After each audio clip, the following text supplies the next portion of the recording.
दोस्तों, इंसान के जीवन में सबसे मुश्किल चीज है अपने मन पर काबू रखना, खासकर तब जब मन किसी व्यक्ति की सुंदरता या आकर्षण में फंस जाए।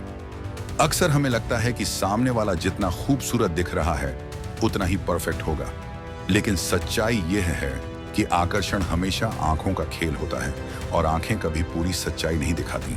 यदि कोई व्यक्ति यह समझ ले कि सुंदरता बदलती है, शरीर नाशवान है और मन का मोह सिर्फ भ्रम है, तो आधी परेशानियां खुद ही खत्म हो जाती हैं। और इसी बात को समझाने के लिए बौद्ध काल में एक ऐसी घटना हुई जिसने हजारों लोगों की सोच बदल दी।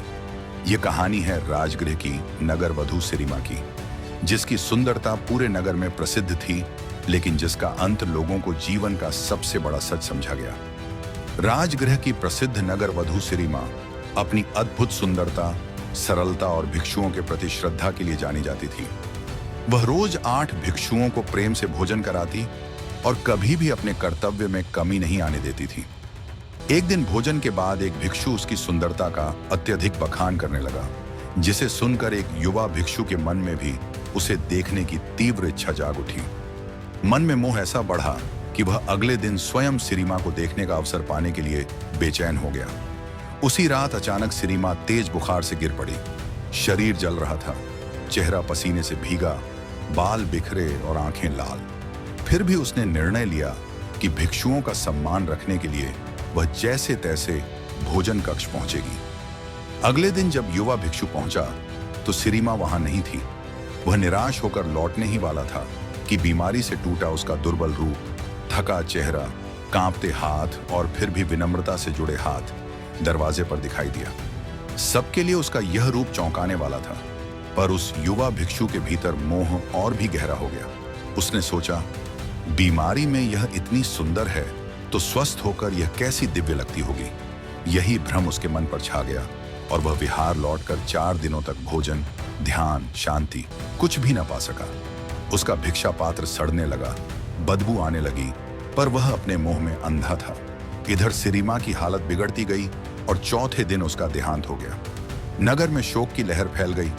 कुछ दिन पहले जिसकी सुंदरता की मिसाल दी जाती थी, वह अब इस संसार में नहीं रही। बुद्ध ने आदेश दिया कि उसके शरीर को तुरंत न जलाया जाए, 3 दिन खुले में रखा जाए ताकि लोग देख सकें कि शरीर का स्वरूप कैसे बदलता है। 3 दिनों में उसका तन फूल गया, फट गया, त्वचा गलने लगी, होंठ और नाक सड़ गए, बदबू असहनीय हो गई और कीड़े पड़ गए। लोग जो कभी उसकी एक झलक के लिए लालायित रहते थे, अब उस शव के पास जाने से भी कतराने लगे। बुद्ध ने सभी नगरवासियों और उस युवा भिक्षु को बुलाकर पूछा, क्या कोई इस स्त्री के साथ एक रात बिताने के लिए 1000 सोने के सिक्के देगा? सब चुप। फिर उन्होंने कीमत घटाई, 500, 100, 50, एक सिक्का, और अंत में बोले, क्या कोई इसे मुफ्त में भी ले जाना चाहेगा? फिर भी कोई आगे ना आया। बुद्ध ने शांत स्वर में कहा, यह वही शरीर है जिसके लिए लोग दीवाने थे। यही वह सुंदरता है जो मन को मोह लेती थी, पर आज इसे कोई छूना तक नहीं चाहता। यही सत्य है, शरीर नश्वर है, सुंदरता क्षणभंगुर है और मोह केवल मन का भ्रम। जिस दिन यह समझ आ जाए उसी दिन मन मुक्त हो जाता है। यह दृश्य सुनकर और देखकर युवा भिक्षु का मोह उसी क्षण टूट गया, जैसे किसी ने उसके भीतर जमी अंधकार की परतें हटा दी हों। वह समझ गया कि जिस सुंदरता के पीछे वह स्वयं को नष्ट कर रहा था, वह तो कुछ ही दिनों में पहचान से परे हो गई। उसके भीतर वैराग्य जागा और वह बुद्ध के चरणों में झुककर बोला, भगवान, अब मेरा मन भ्रम और मोह से मुक्त हो गया है।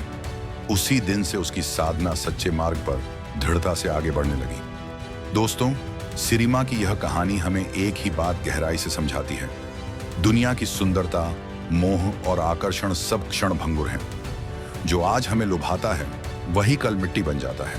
अगर हम इस सत्य को समझ लें तो जीवन में होने वाले दुख, मोह और उलझनों से आसानी से मुक्त हो सकते हैं। बुद्ध ने भी यही कहा था, जो नश्वरता के सत्य को समझ लेता है उसका मन स्वयं शांत हो जाता है। इसलिए अपने जीवन में सच्चे कर्म, सच्ची नीयत और सच्चे मार्ग को अपनाएं। यही असली सुंदरता है जो कभी नहीं मिटती। अगर आपको यह कहानी अच्छी लगी हो और इससे कुछ सीख मिली हो तो वीडियो को लाइक जरूर करें, चैनल को सब्सक्राइब करें और बेल आइकॉन दबाना मत भूलें ताकि ऐसी ही प्रेरक और ज्ञान से भरी कहानियां आपको सबसे पहले मिलें।